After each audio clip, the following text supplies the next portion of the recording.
sure we're breaking records. Last year's school year was unlike any other. I think we can all agree to that. Many of these students and their families are in need of materials to be successful in their education.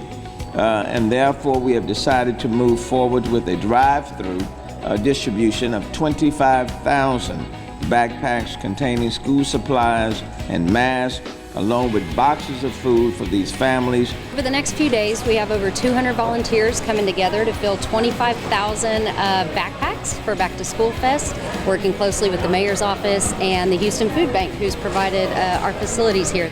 These will be distributed to kids in elementary school up to 5th grade, and it's very important that they have the opportunity to get back in the classrooms and also have the supplies that help them excel in school. These are our students, and we want to invest in them, and we want to show them that we love them and provide them with everything that they need to be successful.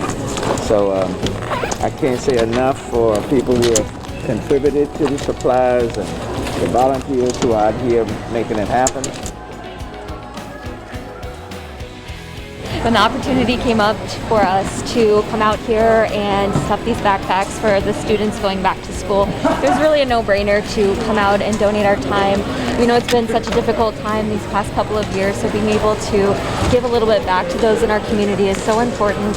And it's part of Shell's culture and values. It's really just built in. So coming out here, being able to be in person as a team is great, and being able to do something worthwhile is just the icing on the cake. It does remind me of, I don't know if you ever saw that sitcom, but I Love Lucy on the assembly line. Well, I'm on top of it. Yeah.